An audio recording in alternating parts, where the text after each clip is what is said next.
commencer, Charles, est-ce que vous pouvez me dire qui vous êtes? Pour moi-même, c'est un exercice qui est toujours très difficile. Je sais. Parce que, mais c'est vrai que c'est là que ça a commencé. J'ai fait de la musique, j'ai fait le solfège. C'est vrai? Okay. Oui, j'ai fait le solfège. J'ai joué de plusieurs instruments. On pourrait penser que c'est parce que j'aimais la finance que je me suis investi, mais en réalité, je suis arrivé dans la finance par accident. On ne dit pas non. On ne dit pas non. Non, je suis d'accord. On y va. Ouais. On met tout soi-même dedans et on fait la démonstration qu'on peut sortir de sa zone de confort pour aller réussir quelque chose, même si ce n'était pas écrit d'avance. Vous avez votre téléphone et tous les matins, vous vous réveillez, il y a des millions de des mails qui arrivent, vous ne savez plus vous donner la tête. Et puis là, pendant 2 jours, vous demandez si votre téléphone marche. Et je vous fais une autre révélation, puisqu'on est dans le truc. Moi, je prends les révélations. Je prends les révélations. Vous les prenez. Non, j'ai été séminariste. J'ai passé quelques années au séminaire parce que je pensais que j'avais une vocation de devenir prêtre. Quand une porte se ferme, c'est que ce n'était pas la bonne porte. Mais quand elle finit par s'ouvrir, rentre fort. S'engouffrer, quoi. Faut y aller. Ok. Je vous demande de compléter la phrase « Le monde a besoin de plus de… » De fou. De fou? Ouais. Ah, j'adore.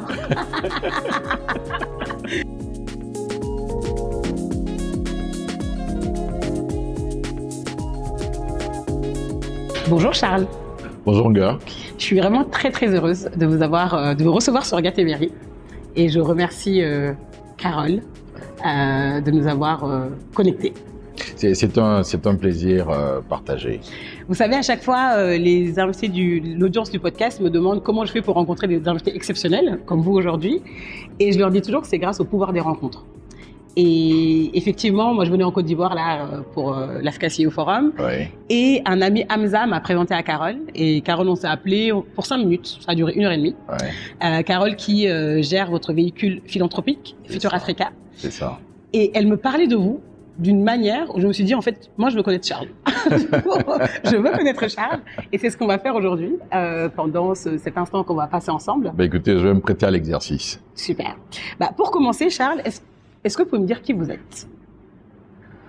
Alors, pour moi-même, c'est un exercice qui est toujours très difficile. Je sais. Parce que,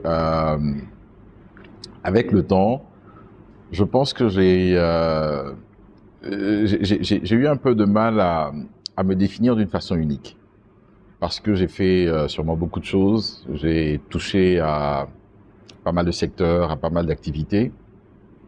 Mais aujourd'hui, si je devais me caractériser, juste pour les besoins de l'exercice, je dirais peut-être 2 ou 3 choses, ok? Puisque c'est dans ces secteurs-là et c'est dans ces activités-là que je passe le plus de mon temps. Je pense que la première chose, et celle qui me tient le plus à cœur aujourd'hui, c'est le temps que je passe à essayer de construire une activité à caractère, allez, disons, philanthropique. Je vais peut-être y revenir un peu plus tard. Bien sûr. Un peu, pour utiliser un terme anglo-saxon, dans le concept du give back, parce que je pense que la vie m'a sûrement donné beaucoup de chance et que je devais me faire un devoir à un moment donné de redonner autour de moi une partie de ce que j'ai reçu. Et donc ça occupe beaucoup de mon temps parce que effectivement, donc on a créé il y a quelques années une fondation qu'on a essayé de structurer, pour laquelle on a investi beaucoup de notre temps, peut-être pas d'argent, mais beaucoup de notre temps pour mener des actions qui ont un impact, qui changent la vie des gens et surtout qui, dans le contexte actuel, je dirais, de notre continent, est susceptible d'avoir un impact en particulier sur les questions du style le climat, l'éducation, la santé, ce genre de choses. Donc ça, c'est vraiment, je dirais, le premier élément qui me caractérise. Bien sûr, on me connaît comme un financier, parce que c'est vrai que j'ai passé beaucoup de temps dans le monde de la finance, et je garde un peu ce côté-là, parce que je pense qu'au bout de quelques années, ça vous colle à la peau. Ouais. Mais je pense que la partie la plus cachée, et celle que j'exprime le moins, c'est peut-être mon côté artistique. Parce que j'aime l'art, j'aime la culture, j'aime la musique, j'aime la mode. Ça peut paraître difficile à juxtaposer avec la finance. Mais c'est ça qui est intéressant. Et donc aujourd'hui, en réalité, je jongle un peu entre ces trois mondes, entre le monde de la finance, le monde de la philanthropie, et puis de l'autre côté, ma passion pour l'art, pour la culture et pour les choses culturelles. Hyper intéressant. Et vous savez, justement, ces mondes qui se juxtaposent ou on navigue entre ces différents mondes. Moi, c'est une chose qui me passionne, justement, les multipassionnés. Je pense que c'est ce que vous êtes, clairement. On va revenir dessus clairement sur comment vous faites le fil rouge entre ces différentes activités. J'ai appris on dit souvent que le monde appartient aux gens qui se lèvent tôt. J'ai appris que vous ne vous levez pas très tôt. Et j'aimerais savoir pourquoi. Est-ce que c'est pas un besoin, une philosophie Non, en réalité, c'est parce que je dors tard. Ah, ok. En réalité, c'est parce que je dors tard. Mes journées commencent peut-être un peu tard. Et encore, quand je dis tard, c'est parce que, en général, je suis réveillé entre 6h et 7h. Ah, ça va. OK. Mais je dors rarement avant 2h ou 3h du matin. Ok, d'accord, je vois. Et j'ai de longues heures de travail, je l'avoue. Ce qui fait que bien naturellement, il faut quand même que je m'aménage un peu de temps pour dormir. Quand même. Hein. Mais oui, et quand je démarre. Donc j'ai de longues journées précisément pour cela. Ok, super. Et vous êtes né à Bouaké, il me semble. Oui. Est-ce que vous pouvez me dire un peu comment était votre enfance? Est-ce que vous avez quelques souvenirs à me partager? Alors Bouaké, donc pour ceux qui ne savent pas, donc c'est la deuxième ville de Côte d'Ivoire, donc et qui a été pendant longtemps un peu la deuxième capitale.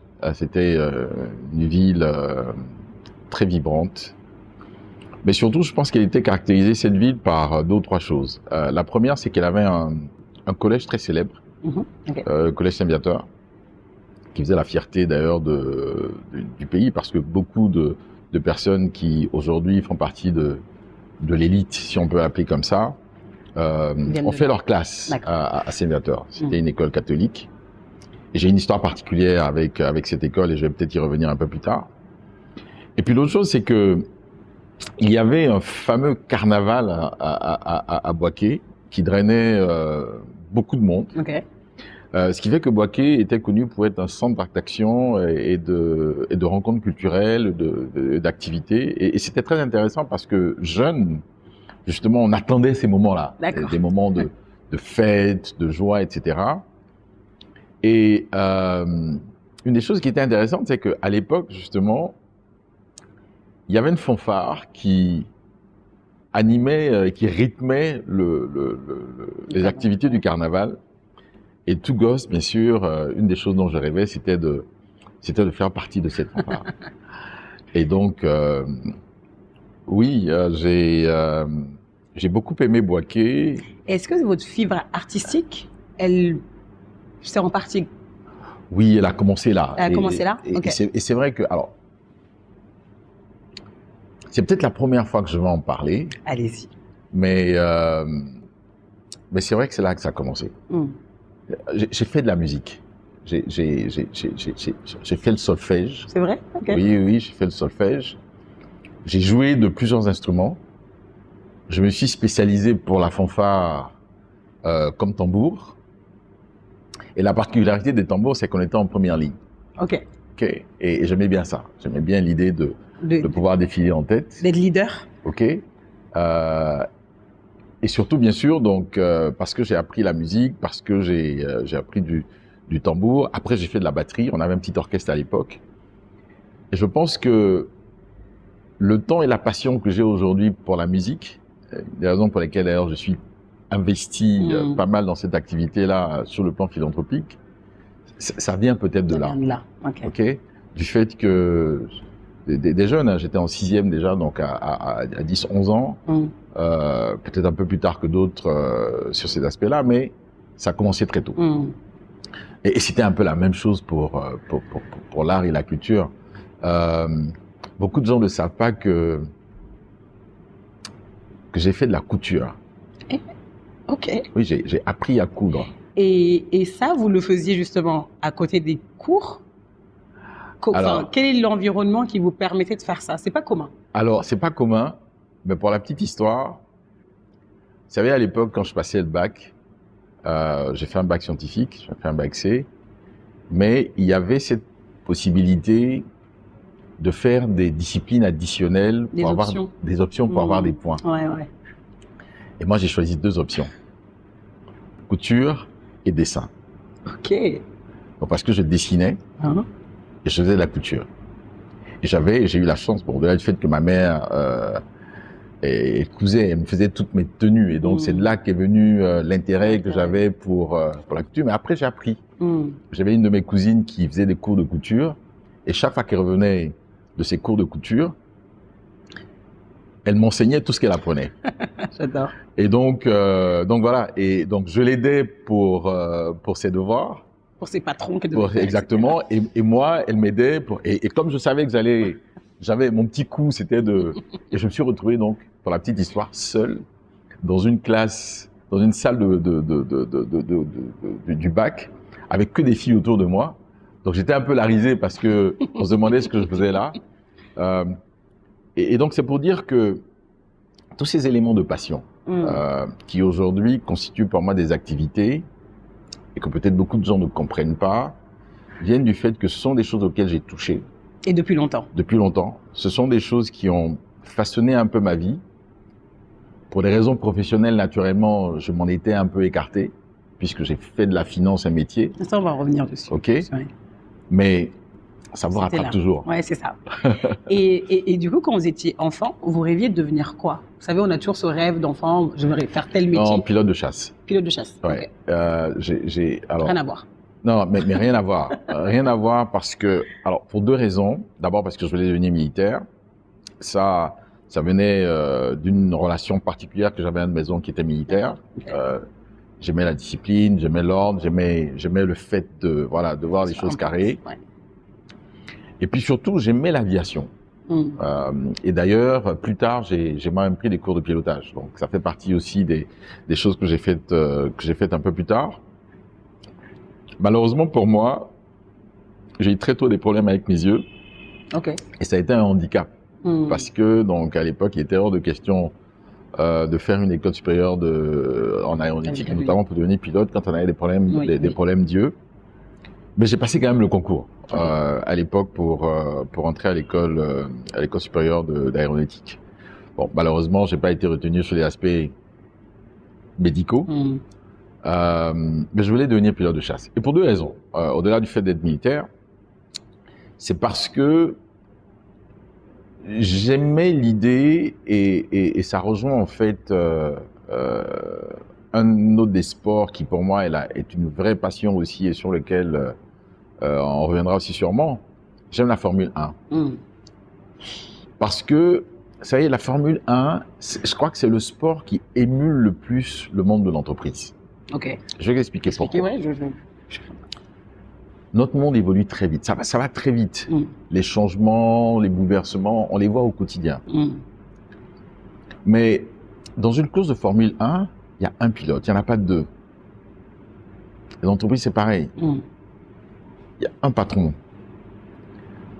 Mais vous avez beau être bon pilote, et pouvez être peut-être le meilleur des pilotes, mais vous pouvez perdre une course pour une fraction de seconde qui serait liée soit à un mauvais moteur, soit à un de vos techniciens qui ne met pas correctement les pneus, etc.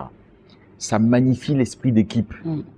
Pour gagner en Formule 1, quand le monde va aussi vite, il faut avoir une superbe équipe et il faut avoir de bons ingénieurs. Donc, le talent, l'esprit d'équipe, mais bien entendu, les mains expertes de quelqu'un qui guide le véhicule.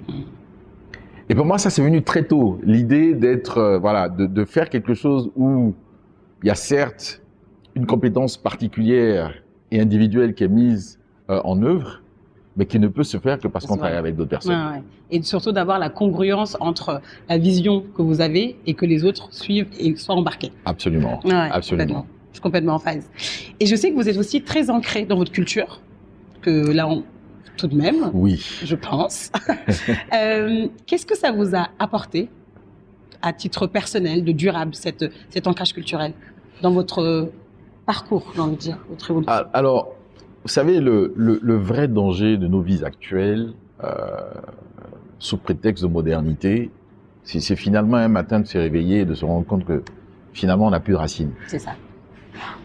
Alors on vit en deux mondes. Un monde qui n'est pas vraiment le nôtre parce que il est occidentalisé, avec des codes, des méthodes, des pratiques dont on ne connaît même pas ni les origines, ni les finalités.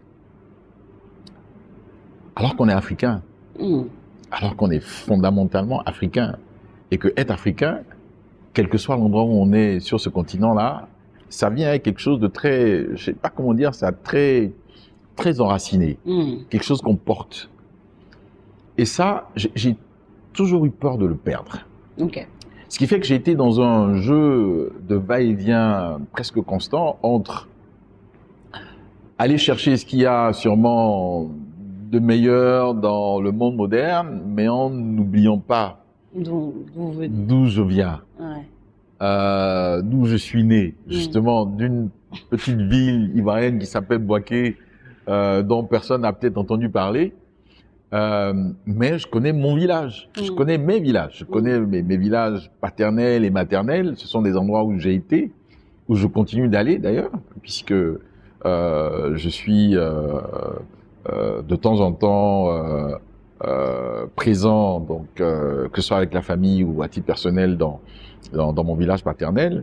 Donc ça, j'ai jamais voulu le perdre. Alors quand j'ai eu l'opportunité depuis quelques années, en plus donc de m'investir dans la culture, je me suis dit que je devais m'imposer à minima de faire en sorte de valoriser cette culture, de la mettre en avant, de préserver ce qui aurait pu être perdu si rien n'était fait, et de faire en sorte que ce côté de la conservation devienne en fait un élément important dans l'acte culturel qu'on a posé. Et donc, avec la Fondation, c'est ce qu'on a fait, et même avec une des activités, je dirais, corporate qu'on a, donc une des entreprises qu'on a, oui, d'acheter certaines œuvres de mon village, de ma région, et de les conserver précieusement, parce que avec le temps, malheureusement, elles deviennent précieuses ces choses-là. C'est ça, exactement. Et vous l'avez mentionné tout à l'heure, vous avez une carrière de banquier. On vous connaît principalement sur cet aspect-là. Vous avez travaillé dans des grands groupes, à Lagos, à Johannesburg, à Londres, etc. Parmi toutes les passions que vous avez évoquées, pourquoi avoir choisi cette voie-là et d'aller vraiment faire plus de 20 ans, 30 ans? Plus de 20 ans. Alors, 20 ans. Pourquoi cette voie? Et on va bien sûr parler de comment vous en êtes sorti. Alors, c'est marrant parce que on pourrait penser que c'est parce que j'aimais la finance que je me suis investi, mais en réalité, je suis arrivé dans la finance par accident. Je suis arrivé dans la finance par accident parce que j'ai été auditeur et je m'étais spécialisé pendant ma carrière d'auditeur dans l'audit des banques. Donc, je connaissais la banque, je dirais, de l'extérieur, parce que, bien entendu, pour auditer des banques, il faut en comprendre à minima les rouages. Donc, j'étais vraiment spécialisé là-dedans. Ce qui fait que j'ai audité pas mal de banques en Afrique à l'époque. Mais après cela, je suis allé dans le secteur public. Donc, ça aussi, c'est une petite parenthèse très intéressante, puisque je suis passé dans le secteur public. J'ai fait 2-3 ans dans le secteur public. Et puis, un jour, je reçois un coup de fil d'un chasseur de tête qui me dit que le directeur d'une banque cherche l'équivalent d'un COO. Chief Operational Officer. Chief Operating Officer. Donc, pas vraiment banquier, mais quelqu'un qui va l'aider justement parce qu'il avait un grand job, et je crois qu'il couvrait toute l'Afrique. Il avait besoin de quelqu'un à ses côtés pour l'aider dans la gestion de son activité, etc., etc. Un peu l'équivalent d'un Chief of Staff aujourd'hui. Un peu l'équivalent de Chief of Staff. En réalité même, c'était ça le titre du job. C'était Chief of Staff. Et donc, bon, je joue le jeu, je rentre dans l'exercice. Il y avait plusieurs candidats et finalement je suis retenu. Sauf que pendant le processus d'interview, très rapidement, en fait, je crois qu'ils se sont rendus compte que Chief of Staff, c'était pas tout à fait là où j'aurais dû être. Et une des raisons pour laquelle ils avaient choisi d'ailleurs mon profil, c'est parce que, il faut le dire aussi entre-temps, c'est que j'avais fait beaucoup de ressources humaines. Ah, ok. Okay. Quand je suis sorti de l'école de commerce, ma spécialisation, c'était les ressources humaines. D'ailleurs, c'était la première fois que ça se faisait. Okay. C'était une incongruité, mais j'étais passionné par les ressources humaines. Et donc, le fait que j'ai fait de l'audit, plus des ressources humaines, ils trouvaient ça intéressant parce que ça me permettait de gérer un peu les deux aspects. Et puis, malheureusement pour eux, ou heureusement pour moi, on arrive à la fin du parcours des interviews et puis se disent non, finalement, Chief of Staff, ça va pas le faire. Est-ce que ça vous intéresserait de rentrer dans un département qu'on est en train de créer qui s'appelle Corporate Finance?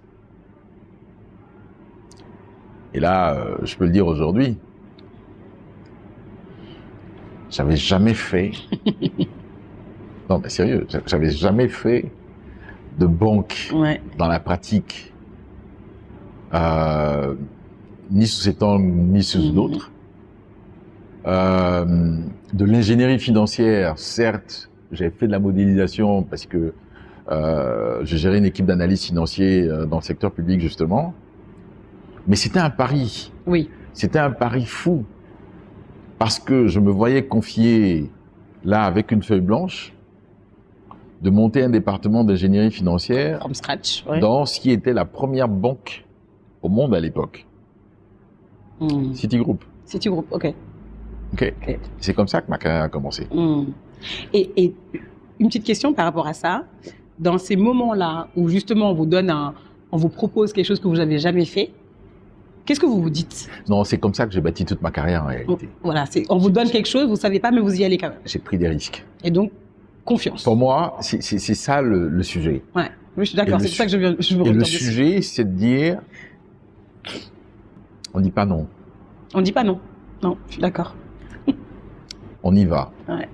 On met tout soi-même dedans et on fait la démonstration qu'on peut sortir de sa zone de confort pour aller réussir quelque chose, même si c'était pas écrit d'avance. C'est pour ça que dans toute ma carrière, en fait, j'ai fait des moves, comme on dit, donc des changements qui quelquefois étaient perçus comme radicaux, où personne ne m'attendait, où on me disait non, il va se casser la figure. Mais pour moi, le pari à prendre chaque fois, c'était de dire, je prends le challenge et allons-y, faisons la démonstration qu'on est capable de réussir. Ok, on va jusqu'au bout. Et ça a été une suite d'événements de cette nature-là. Et pendant ces moments-là, est-ce que vous êtes entouré de, je sais pas, des mentors, des gens qui vous aident, je sais pas. Non, comment vous faites? Pas de mentorat, mais c'est là où toute la dimension de l'esprit d'équipe rentre en ligne de compte. Parce que je sais que je peux pas réussir seul. Ouais. Pour autant que je puisse prendre des risques, quels qu'ils soient, je ne peux pas réussir seul. Donc, ne pas réussir seul, c'est quoi? C'est bâtir une équipe. Oui. Donc, s'entourer de personnes qui, quelquefois, sont beaucoup plus intelligentes que vous. D'accord? Beaucoup plus pertinentes d'ailleurs que vous dans la fonction. Mais avec la particularité que vous avez, vous, de savoir comprendre la psychosociologie de l'environnement dans lequel vous êtes et de l'utiliser à bon escient, pour réussir quelque chose ensemble. Bien sûr. Et aussi d'avoir l'humilité de se dire que les autres sont plus intelligents que soi, ce qui n'est pas toujours le cas. Oui, mais précisément. C'est pour ça qu'il ne faut pas... L'ego en entreprise, ça n'a jamais été un facteur de leadership. Et je ne pense pas que ça paye. On réussit pas comme ça, avec un ego surdimensionné. Complètement. Et vous êtes resté, donc vous avez fait... Alors oui, donc j'ai fait une vingtaine d'années, donc j'ai commencé comme ça, donc avec une page blanche. Et d'ailleurs, pour la petite histoire, on m'avait donné 6 mois. Au bout de 6 mois, j'avais un objectif de revenus donnés. Si je le faisais, je gardais mon job. Si je le faisais pas, ciao, merci. Bientôt, au revoir. Bon, 20 ans après. Vous comprenez que j'ai passé le cap. Donc, j'ai fait ça pendant longtemps. Après, bien sûr, donc, parce que je voyageais énormément et que je couvrais quand même pas mal de pays, j'ai décidé de revenir me poser un peu. C'est comme ça que j'ai changé là aussi complètement pour entrer en position de direction générale. Et c'est vrai, j'ai travaillé ici, au Sénégal, en Afrique du Sud, à Londres, à Paris et à Lagos. J'ai fait ça effectivement une bonne vingtaine d'années. Une bonne vingtaine d'années. Ok. Et à un moment donné, vous avez décidé de travailler pour vous. Et ça, j'aimerais bien en parler. Alors parlons-en. Parlons-en. Qu'est-ce qui vous a poussé à le faire? Ça, c'est une première question. Et la deuxième question que j'ai envie de vous poser, c'est qu'est-ce qui a été le plus difficile pour faire ce shift-là? Alors, qu'est-ce qui m'y amène? Je crois que je n'aurais peut-être jamais été entrepreneur si je n'étais pas passé au Nigeria. Si vous aviez? Si je n'étais pas passé au Nigeria. Et pour moi, le Nigeria, ça a été un... Oui, c'est les États-Unis d'Afrique. Hein. On a beau dire, mais... Alors, bien sûr, j'arrive au Nigeria dans un contexte particulier. Il faut comprendre, on est en 2015. D'accord. En 2015, à la veille de quelque chose qui va bouleverser un peu l'économie nigériane en 2016, une grosse dévaluation en juin 2016. Je me souviens de ça. Le pays est en panne. Sauf que je gère une banque qui est la première banque internationale du pays. J'ai été sélectionné parce que la banque était en difficulté et mon mandat était clair. Il fallait redresser la banque. Redresser la banque à un moment où, en plus, vous avez un événement macroéconomique de cette nature-là, je peux vous dire, voilà, je pourrais écrire un livre là-dessus, sur ce par quoi j'ai pu passer à cette période-là. Mais je l'ai fait avec tellement de plaisir et tellement d'engagement surtout. Je me suis complètement fondu dans l'environnement nigérian. Qui est particulier. Mais l'environnement nigérian, c'est quoi? Mais en fight, c'est la bagarre tous les jours. C'est ça. Il faut s'imposer tous les jours. Comme on dit ici, c'est cardio. Il faut et le rythme auquel on va, il est juste extraordinaire. Mais surtout, et je crois que ce qui a surtout ouvert les yeux, c'est que pour autant que je dirigeais cette banque-là, comme j'ai dit, qui était la première banque internationale, en termes de classement, je devais être 6e ou 7e. Et ce qui était magnifique pour moi, c'était de voir que les 5 ou 6 premières banques étaient des banques nigérianes. Contrôlées sur le plan capitalistique par des Nigérians. Dirigées par des Nigérians. Et là, je me dis, ici, on voit grand. On arrive à bâtir grand. Mais surtout, ce sont des entrepreneurs. Ce sont des gens qui mettent beaucoup d'eux-mêmes là-dedans. Donc ça va, je peux encore passer un peu de temps à essayer d'être un bon directeur général, mais peut-être il est temps que je construise quelque chose par moi-même pour le continent. Et là, ça a commencé à mûrir. C'est-à-dire que alors, on n'est jamais vraiment préparé à ce qui nous attend, et pour répondre à votre deuxième question, à ce qui nous attend quand on saute de l'avion et qu'on ne sait pas si le parachute va s'ouvrir. S'ouvrir, oui, c'est ça. Mais j'avais pris le temps, pour autant que je pouvais le faire, donc de préparer cette sortie. Et puis, il y a eu une opportunité à un moment donné, parce qu'on avait un agenda avec un certain nombre d'amis sur l'Afrique. Et notre agenda pour l'Afrique, c'était de dire, il faut créer des champions en Afrique. C'était ce mouvement Afro Champions, où on s'est dit il faut créer des champions en Afrique dans certains secteurs, et notamment nous dans le secteur financier. Il y a eu une opportunité, on s'est dit voilà, on va se lancer, et on s'est lancé. Et là, quand on se lance, bien sûr, les choses ne se passent pas toujours comme on l'avait imaginé. Ah bon? Et là, il faut retrousser les manches, s'adapter. Et le plus dur, pour répondre à votre question, qu'est-ce qui vous choque après quand vous savez, c'est le jour et la nuit. Je sors d'une entreprise où j'avais 10 000 employés. Je me retrouve seul dans un bureau, mais seul dans un bureau avec une assistante que j'ai dû convaincre de venir avec moi parce que c'était quand même difficile de réaliser que bon, il y avait plus personne, il y avait plus de secrétaire, il y avait plus de chauffeur, il y avait plus rien. Ok. je sors d'un environnement où je gérais 10 milliards de dollars d'actifs. Et puis là, du jour au lendemain, voilà, il y a plus rien. Et l'autre chose qui est encore plus choquante, vous avez votre téléphone et tous les matins vous vous réveillez, il y a des millions de des mails qui arrivent, vous savez plus vous donner la tête. Et puis là, pendant 2 jours, vous demandez si votre téléphone marche. Parce que plus personne ne vous appelle, il n'y a plus de mails qui arrivent. Au mieux, il y a la famille et les amis, quoi. Bon. Et là, il faut puiser au fond de soi-même. C'est un exercice de catharsis incroyable. En fait, être entrepreneur, surtout quand on a été dans le monde corporate, il faut comprendre, c'est un changement d'ADN. On change le sens, on change d'identité, tout. Non, je suis d'accord. Parce que c'est plus les mêmes codes. Parce que je pense qu'on fait beaucoup de choses au quotidien. Je compte pas mes heures. Je compte pas mes heures, c'est vrai. Et ça vient. Vous arrivez à être branded, à rester connecté à ce qui compte. Alors, là aussi, c'est vraiment pas parce qu'on est dans une interview comme celle-là. Une conversation. Une conversation. Et j'aime bien parce que c'est vrai qu'on n'a pas eu de fil directeur particulier et donc on se parle.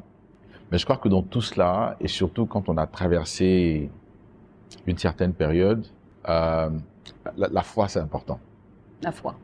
Ouais. Et je pense que la résilience de l'entrepreneur, surtout dans nos environnements, il arrive un moment où franchement, vous demandez à quoi ça tient. Et au-delà de tout, c'est vrai, si vous n'avez pas la foi, s'il n'y a pas quelque chose de supérieur en quoi vous croyez, qui vous retient, qui vous forge, qui vous donne la tempérance, ça peut être un peu compliqué. Donc pour moi, c'est un peu les deux. Okay. C'est beaucoup de foi en quelque chose qui...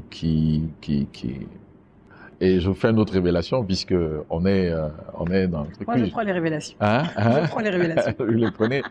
Non, j'ai été séminariste. Ok, j'ai été séminariste. Je veux dire, quand j'étais plus jeune, c'est vrai que j'ai passé quelques années au séminaire parce que je pensais que j'avais une vocation de devenir prêtre. Ok. Donc ça aussi, ça vient de loin. Je comprends. Ok. Donc voilà, je pense que le puzzle s'est mis en place et vous avez toutes les composantes maintenant. Complètement. Pour comprendre un certain nombre de choses que je fais maintenant. Ouais. J'aimerais vous poser la question qui est quand même le podcast, c'est Conversation sur le sens de la réussite. Oui. Et j'ai envie de vous demander, qu'est-ce que la réussite pour vous, Charles? Alors. Que veut dire une vie réussie pour vous? Non, c'est une excellente question. Et j'avoue que j'ai failli y réfléchir avant d'arriver, mais j'ai pas eu le temps. Mais j'ai un problème en fait avec le terme de réussite. Ok. Parlons-en. Oui, parlons-en. Parce que, alors, si je fais même un peu d'étymologie, sens latin du terme, réussite, il y a un terme là-dedans qui fait notamment référence à l'issue. Oui. Ok. L'issue qui est la sortie ou le sort ou le résultat. D'accord. Et donc, parler de réussite, c'est presque comme si on parlait de quelque chose de fini, de résultat Or, le chemin n'est pas encore balisé, ni finalisé, ni achevé. Donc, c'est pour moi toujours un peu prématuré et quelquefois un peu prétentieux, je dois avouer, de dire non, j'ai réussi. Non, Après, par contre, je vous rassure, hein, toutes les personnes qui sont assis à votre place n'ont jamais dit qu'ils ont réussi. Ouais. Mais par contre, m'explique le sens qu'ils mettent derrière la réussite. Alors, par contre, ce qui pour moi a toujours été très important, c'est l'action. C'est de faire différemment et de faire des choses que les autres n'ont pas encore faites. Et ça, voilà, le fil conducteur, pour moi, ça a toujours été ça. Innover, être dans l'action et puis se différencier. Ok. Ces trois-là, pour moi, c'est toujours très, très imbriqué. Ok. Donc, du coup, j'ouvre des voies. Je fais des choses que d'autres n'ont pas faites, avec les risques qui viennent avec. Et c'est pour ça que je n'ai pas eu peur de sauter. Je ne me suis même pas interrogé sur le parachute, parce qu'en réalité, j'ai pas peur d'échouer. Et ça, je pense que ça donne peut-être une force que d'autres n'ont pas, parce que quelquefois, la peur de l'échec fait qu'on n'ose pas y aller, bien sûr. démarrer ou commencer ou agir. mais j'ai pas peur. Mm. Et j'ai eu d'énormes échecs. J'ai pris des claques, J'avais une question là-dessus. C'était quels sont les enseignements que vous avez tirés des Ah échecs que la non, réussite non, ne vous non. aurait pas appris? Non, voilà, non, Plein. Ok. j'ai pris des claques, j'ai fait confiance, j'ai été déçu, j'ai eu des attentes, elles ne sont jamais matérialisées, etc. Mais la beauté de l'exercice, c'est que c'est comme ça que j'ai écrit mon livre, en fait. Mm. J'ai appris. Et parce que je suis constamment dans l'action, ça me permet de façonner, Mm. de corriger, et puis d'essayer chaque fois d'améliorer et de continuer d'ouvrir de nouvelles portes. Donc, oui, si quelque chose doit caractériser ce que je fais, et ce sont peut-être les autres qui me diront s'ils ont le sentiment que, Vous avez réussi à le faire. voilà, que Bien c'est sûr. une réussite, parce que c'est à eux d'apprécier l'issue, truc, mais j'ai aucune intention de m'arrêter. Oui. C'est un mouvement qui, pour moi, c'est un continuum. Il faut continuer, il faut y aller. Et vous, personnellement, vous direz que vous avez réussi votre vie quand quoi? Ah, quand je ne serai plus là, pour que le continuum Oui, reste soit une réalité, bien sûr. voilà, que le Pérenne. souci de la pérennisation arrive. Donc, oui, c'est, voilà, et Dieu seul sait qu'il y a encore beaucoup de chantiers qui sont ouverts. J'imagine, on ne vous arrête pas. Là, rapidement, je vais passer sur ce que j'appelle le tamis de Gatéméry. C'est des questions un peu spontanées. Ok. Et vous répondez comme vous le sentez. Est-ce que vous pouvez me dire une contradiction qui vous rend plus complet? En fait, il ne faut pas me dire non. Ouais. Ouais, mais ça, c'est vraiment le truc qui... Ça vous irrite? non, enfin, c'est pas que ça mérite, mais ça m'amène à faire, en fait. Quand on me Comme dit... disent les Américains, no is not an answer. Ouais, voilà. On passe par la fenêtre, quoi. Si c'est non, c'est qu'il doit avoir there has to be a way. Il doit avoir une autre façon de faire. Une autre issue. Ouais, Ok. ouais. Quelle est la plus grande leçon que vos parents vous ont apprise? Ouh. Ma grand-mère avait ce dicton quand chaque fois je venais pleurnicher sur ses pieds parce que j'avais pas une bonne note. Elle dit, tu sais, petit fils, quand une porte se ferme, c'est que c'était pas la bonne porte. Mm. Mais quand elle finit par s'ouvrir, rentre fort. S'engouffrer, quoi. Faut y aller. Ok.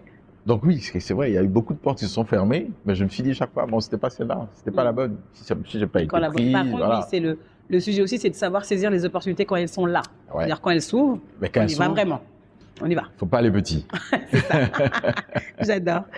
Quand est-ce que vous vous sentez le plus connecté à vous-même? Oh, peut-être quand je prie. Ouais, je crois. Enfin, Ouais. Bon, c'est ça. Peut-être quand je prie. Je pensais ça. Et qu'est-ce qui vous permet d'exprimer toute votre humanité? Peut-être quand j'interagis en fait avec mes équipes. Je pense que avec le temps, je pense que alors c'est une qualité, est-ce que c'est un défaut, je ne sais pas, mais je prends le temps de l'écoute. Mm. J'écoute énormément. Je parle pas beaucoup en temps normal. C'est peut-être le speech le plus long que j'ai eu Moi, je parle beaucoup normalement. depuis Mais dans mes interviews, je parle pas depuis longtemps. Je parle pas beaucoup. Je suis quelquefois d'ailleurs, on trouve que je suis un peu introverti ou intraverti, je sais même plus quel est le bon terme.